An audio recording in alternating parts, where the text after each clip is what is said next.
মামলায় চলচ্চিত্রের জনপ্রিয় অভিনেত্রী নুসরাত ফারিয়া আজ রবিবার গ্রেফতার হয়েছেন। হযরত শাহজালাল আন্তর্জাতিক বিমানবন্দরে ইমিগ্রেশন পুলিশ তাকে আটক করে এবং পরে ভাটারা থানা পুলিশের কাছে হস্তান্তর করে।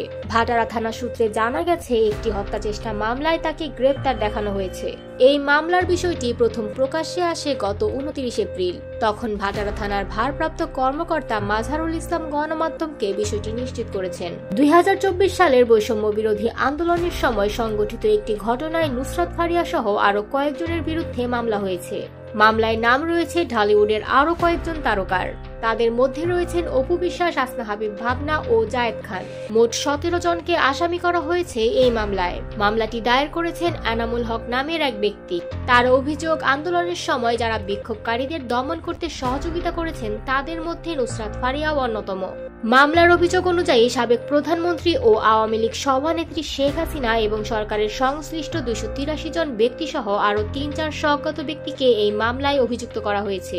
এনামুল হকের ভাষ্য অনুযায়ী অভিযুক্তরা আন্দোলন দমনে অর্থ সহায়তা দিয়েছেন এবং সরাসরি সহিংসতায় অংশ নিয়েছেন।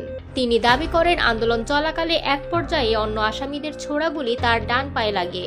এতে তিনি অজ্ঞান হয়ে রাস্তায় পড়ে যান। নুসরাত ফারিয়ার মতো একজন পরিচিত তারকার বিরুদ্ধে এমন অভিযোগে চলচ্চিত্র অঙ্গন সহ সাধারণ মানুষের মধ্যে ব্যাপক চাঞ্চল্যের সৃষ্টি হয়েছে। বর্তমানে পুলিশ মামলাটি তদন্ত করছে এবং নুসরাত ফারিয়াকে আদালতে হাজির করা হতে পারে বলে জানা গেছে।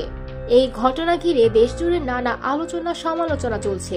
সত্যি কি নুসরাত ফারিয়া সরাসরি জড়িত, নাকি এটি শুধুই রাজনৈতিক চাপের ফল, তা সময়ই বলে দেবে।